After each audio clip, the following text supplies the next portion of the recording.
Yes, రైతు సోదరులు, మిత్రులు, శ్రేయోభిలాషులు అందరికీ నమస్కారం.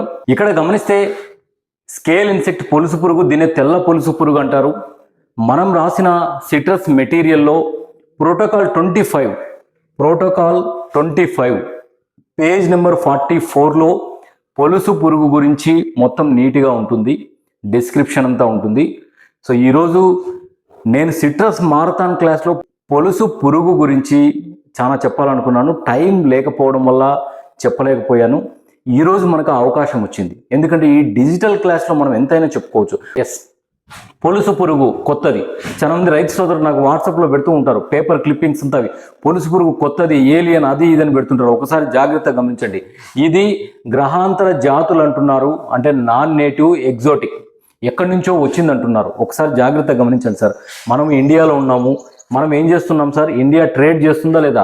ఇండియా వాణిజ్యం చేస్తేనే రేపు పొద్దున డెవలప్ కాగలదు. సో వాణిజ్యం అంటే ఏంది?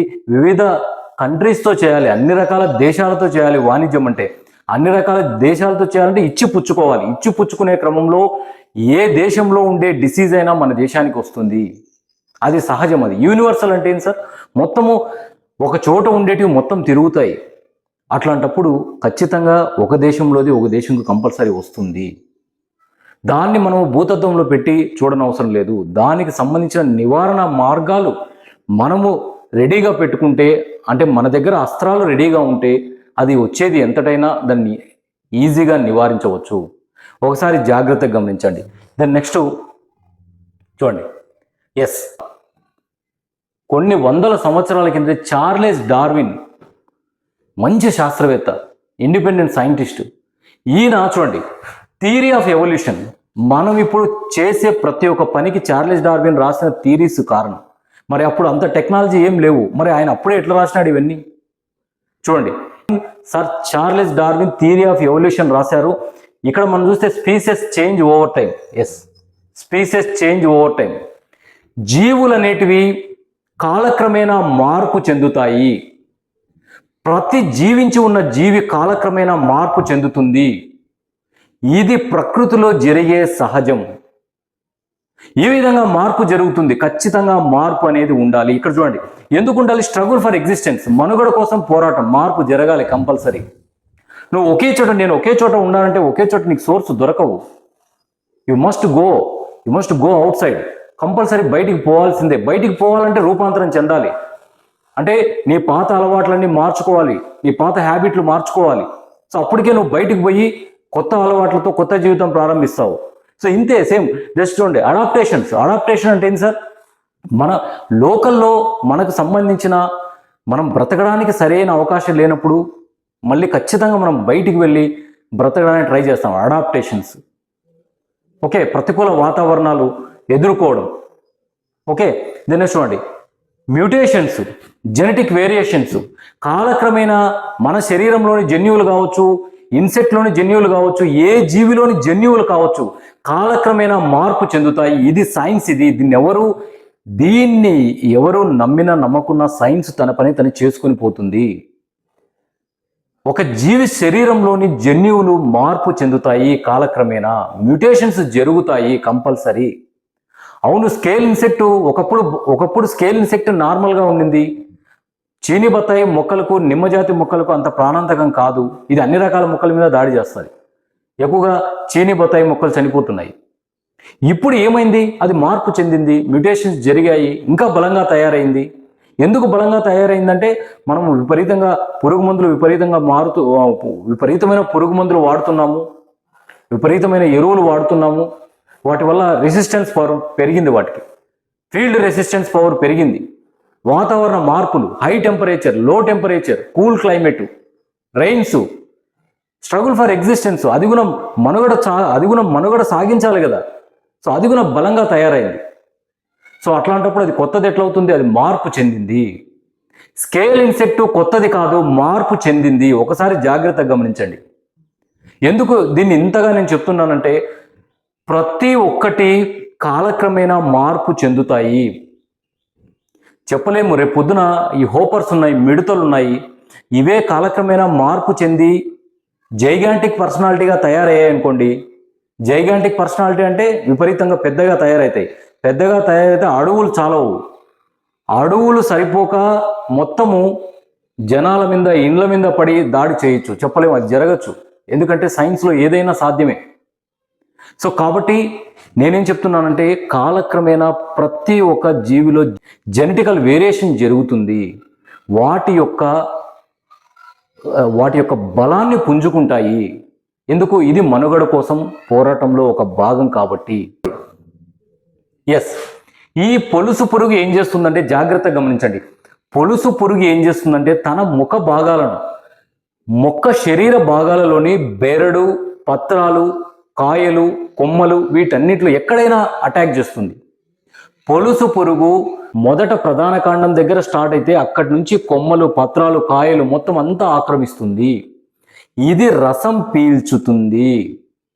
మొక్క శరీరంలోని రసం పీల్చడం వల్ల మొక్కలు బలహీనంగా మారి వ్యాధికి లోనయ్యి చనిపోతాయి. ఒకసారి జాగ్రత్తగా గమనించండి. ఇక్కడ గమనిస్తే చూడండి, మనకు పొలుసు పురుగు అనేది ఏప్రిల్లో మనకి ఎక్కువగా మెచ్యూర్ అవుతుంది. మే ఆగస్టులో, మే అంటే ఇప్పుడు ఈ మంత్ నుంచి విపరీతంగా గుడ్లు పెట్టడం స్టార్ట్ చేస్తుంది. అందుకే జాగ్రత్తగా గమనించండి. ఇప్పటి నుంచి వర్షాలు పడతాయి కదా, చెట్లన్నీ బాగా గ్రీన్గా ఉంటాయి. ఒక్కసారిగా డిసెంబర్, జనవరి అయితే మొక్కలు చనిపోతూ వస్తాయి ఇంకా. ఎందుకంటే ఇప్పుడు వ్యాధి స్టార్ట్ అవుతుంది, అప్పటికల్లా ముదురుతుంది. అందుకే వర్షాకాలంలోనే జాగ్రత్తలు పాటించాలి. ఎస్, ఎందుకు పెస్ట్ ఆయిల్, షాంపూ వేసి పొలుసు పురుగును కంట్రోల్ చేయాలి? పొలుసు పురుగు అనేది ఆర్థ్రోపోడా వర్గానికి చెందిన జీవి. ఈ పొలుసు పురుగు చాలా చిన్న జీవి. దీని శరీర భాగంలోని ప్రక్కన చిన్న చిన్న రంధ్రాలు ఉంటాయి, బ్రీతింగ్ పోర్స్ అంటాం. వాటి నుంచి అది ఆక్సిజన్ తీసుకుంటుంది, వాటి నుంచి అది గాలి తీసుకొని బ్రతుకుతూ ఉంటుంది. ఆ రంధ్రాలను మూసివేయాలి. ఆ రంధ్రాలను మూసివేయాలంటే ఉత్త పురుగు మందు స్ప్రే చేస్తే రంధ్రాలు క్లోజ్ కావు. మరి ఏం చేయాలి? చూడండి, పెస్ట్ ఆయిల్, షాంపూ, వేప నూనె, షాంపూ వేస్తే ఏమవుతుందంటే ఇన్సెక్ట్ యొక్క బ్రీతింగ్ హోల్స్ ఏవైతే వాటి యొక్క శ్వాస రంధ్రాలు క్లోజ్ అయిపోతాయి. శ్వాస రంధ్రాలు క్లోజ్ అయితే అది చనిపోతుంది. ఒకసారి జాగ్రత్తగా గమనించండి. పొలుసు పురుగును సఫోకేట్ చేసి చంపాలి, ఊపిరి ఆడకుండా చేసి చంపాలి. సో ఇది ఎన్నోసార్లు చెప్పినా కానీ మనకు రైతులు చాలా ఈజీగా తీసుకుంటున్నారు, దానివల్ల నష్టపోతున్నారు. ఒకసారి జాగ్రత్తగా గమనించండి. తర్వాత ఈ సఫికేషన్ వల్లనే పొలుసు పురుగు మనకు ఖచ్చితంగా చనిపోతుంది. దీనిలో మనం ప్రాక్టికల్ రిజల్ట్ చాలా తీయడం జరిగింది. పొలుసు పురుగును చంపడానికి పెస్ట్ ఆయిల్, దీన్ని హార్టికల్చర్ ఆయిల్ అంటారు, వేప నూనె. దీన్ని pest oil, horticulture oil different పేర్లతో పిలుస్తారు, మీరేం కన్ఫ్యూజ్ కావద్దండి. ఇది వేప నూనె లేదా కానుగ నూనె, ఏదో ఒక ఆయిల్. ఎక్కువగా మనకు వేప నూనె అందుబాటులో ఉంటుంది. వేప నూనె, షాంపూ. ఈ వేప నూనె షాంపూతో పొలుసు పురుగు సమర్థవంతంగా కంట్రోల్ అవుతుందని నేను 2 ఏళ్ల కిందటే చెప్పాను. అంటే నేను చెప్పింది కాదు, ఇది ఎన్నో మనకు రీసెర్చ్ అనేది కొన్ని వందల సంవత్సరానికి, వేల సంవత్సరానికి ముందే మొత్తం జరిగిపోయింది.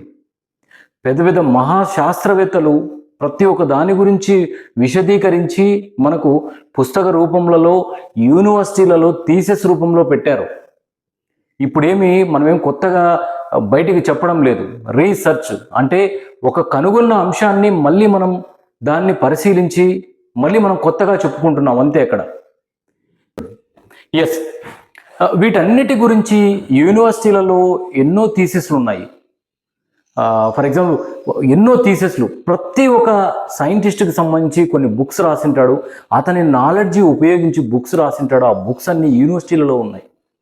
ఆ థీసిస్లన్నీ యూనివర్సిటీ ర్యాక్స్లో ఉన్నాయి. అవన్నీ తీసి చదివితే అందులో ఉండే సమాచారం అమూల్యం, వెలకట్టలేనంత సమాచారం ఉంది. మరి మనం ఏం చేస్తున్నాం? మనం ఏదైతే వాట్సాప్లో వచ్చిందో, ఏదైతే యూట్యూబ్లలో వచ్చిందో, ఏదైతే ఫేస్బుక్లలో వచ్చిందో, ఏదైతే సోషల్ మీడియాలో వచ్చిందో దాన్నే మనం తిప్పుతున్నాము. దాన్ని మించి మనం బయటికి పోవడం లేదు. చూడండి, ఈ సోషల్ మీడియా అనే ఒక బావి, social media with is nothing but బావి, అంటే అక్కడక్కడే తిరుగుతూ ఉంటుంది. అది దాటి బయటికి పోలేదు కాబట్టి మనము మన రీసెర్చ్లో ఇంకా ప్రగతి సాధించలేదు.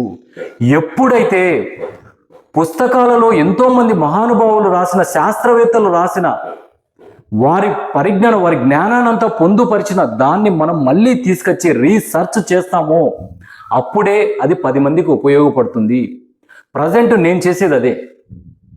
ప్రజెంట్ డాక్టర్ ఆర్ఎస్ఎస్ చేసేది రీసెర్చ్ అదే. ఎంతోమంది పెద్ద పెద్ద సైంటిస్టులు రాసిన దాన్ని మళ్ళీ రీసెర్చ్ చేసి ప్రాక్టికల్గా తీసుకొని వచ్చి మనము రైతు సోదరుల ముందు పెడుతున్నాం. సో కాబట్టి మనం కనుగొనేది, కొత్తగా కనుగొనేది ఏమీ లేదు. ఎంతోమంది మహానుభావులు కొన్ని వేల సంవత్సరాలకు తరబడి కనుగొని వాళ్ళు కాలం చేశారు.